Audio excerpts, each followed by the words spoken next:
Waheguru Ji Ka Khalsa, Waheguru Ji Ki Fateh. My name is Jaskaran Singh from JathaKP and welcome to this month's episode of Cha with Chetna. First of all, I want to start off by thanking Chetna for inviting me to this platform to talk about a topic that I think a lot of us can relate to. It's a topic that unfortunately I wasn't really exposed to growing up, and even coming into Sikhi, not a lot of people talked about it or how to overcome it. And it's something that I struggled with for a very long time, and only recently, Gurbani, have I been able to overcome this obstacle and be able to start living a more fruitful, more prosperous, fulfilling life. And hopefully by the end of this video and by sharing my personal experiences, you guys can take something away from the video, or even hopefully learn something. But anyway, so let's get started. So in this video, we're going to be talking about anxiety and what role the Guru plays in, or how Gurbani can help us rid ourselves of anxiety. Personally, this is something I've struggled with for a very long time.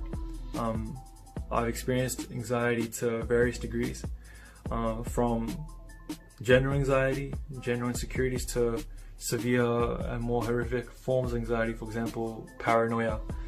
And what I would say anxiety is, in a nutshell, I would say that anxiety is fear.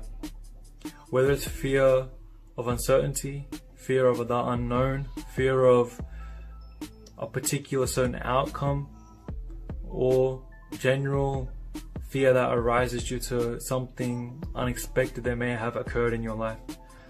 So in a nutshell, anxiety is fear. And we all have experienced anxiety in one shape or form or another. For example, before taking an exam, constantly excessively thinking about and worrying about whether you've studied hard enough, whether you've studied the right material, worrying about the outcome, worrying about how you will perform. Then you have another form of anxiety called separation anxiety. You're afraid of a loved one leaving you, abandoning you. For example, being in a relationship, your girlfriend or your boyfriend threatening to leave, and now you're in a constant state of anxiety, constantly excessively worrying and thinking about them leaving and what you may have done wrong, and etc. And then you have general insecurities. For example, you may have a pimple on your face and you go to school and someone laughs at you, and now you're too scared to show people your face. When you're talking to someone, you're talking to your friends, it becomes socially awkward, creating social anxiety. You don't want to be around people. You're afraid of being judged because you have a little pimple on your face. And so everyone's experienced anxiety in one shape or form or another. But it becomes a problem when those thoughts that invoke that fear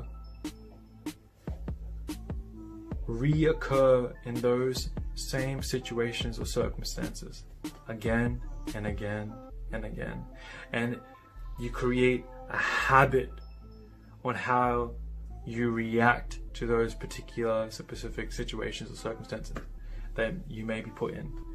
For example, going back to the exam analogy, if you constantly prior to an exam have the thought, have that worry of how you will perform, then it becomes a habit, and that habit can start occurring not just prior to your exam, but in random situations.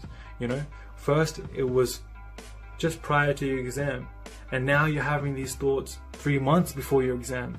And now you're worrying 3 months before your exam. Now you're worrying a semester before your exam. Now you're just worrying about your whole life. Another example I'll give you guys is when you go to the gym. Guys could probably relate to this. You go to the gym, you get a compliment, you look good. People are complimenting you. You're thinking about how you look nice. You go to the gym, you work out. Now you're thinking about how you look. You're thinking about how you look in the gym. Now you're thinking about how you look at home. And now you're thinking about how you look in front of someone's car. And now you're thinking about how you look at school. And now you're constantly thinking about what you look like. And now you're constantly asking your friends, bro, my biceps look good? Do I look good in this shirt? You know, am I getting smaller? Oh, I need to eat more. Now you're worrying about your calories. Now you're excessively thinking about how you look and if you're big enough. And then you throw yourself into this state of bigorexia. You know, this anxiety. You're constantly worrying about what you look like. And girls and our sisters can relate. You know, you guys can relate in your own way. Me, I had this thing called death anxiety, and it started from just a thought. You know, just the thought that I had a thought once. I became conscious of death, and that thought would happen it would usually occur at nighttime, and then constantly thinking about it every night, and you know, before bed, having that thought of death, then because I've created a habit of thinking about it every night, now those thoughts are occurring that randomly just occurs at school. Now I'm thinking about it in school, and now I'm thinking about it at the Gurbani. Now I'm thinking about it while I'm playing sports. Now I'm thinking about it while I'm studying, and now I'm constantly always thinking about death. And now what I've done, I've let this thought, this seed, sprout into a massive tree, and all I can see is this big tree, this big worry, this anxiety in front of me. I can't see anything else. This is when your anxiety can become a very big problem, because when your thoughts become excessive like that, it's like a magnifying glass. There's a magnifying glass on that one particular thought, and that thought is creating so much havoc in your life. It's not even letting you live. All you can see is the tree. And now to chop down that tree of anxiety is going to take a lot of work. A lot of work. And for a lot of us, you need to have a good support system in order to chop this tree down. Otherwise, it gets very, very, very, very difficult to live, man. When my death anxiety consumed my life, that's all I could think about. All I could think about was death. How I'm gonna die. I was too afraid to go outside because I thought a lightning bolt was gonna hit me. You know, being absolutely terrified. You know, and then being paranoid, thinking about someone might be trying to think, letting that thought consume me to such a degree where now I'm paranoid. I'm paranoid that people are looking at me funny. I think that person's gonna kill me. That person's gonna end my life. That one thought again turned into this massive tree, and now you're in a toxic state of mind.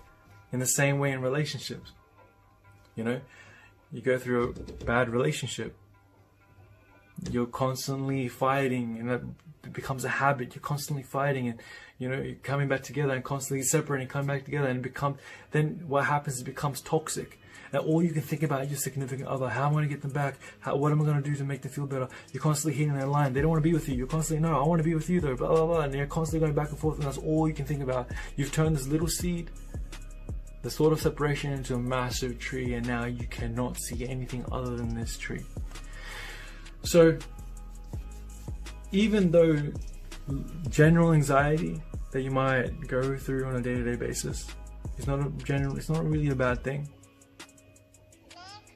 But if it goes unchecked, again, it can turn into something more sinister. So, how can we avoid this? How can we avoid going down that road? How can we just eliminate anxiety altogether?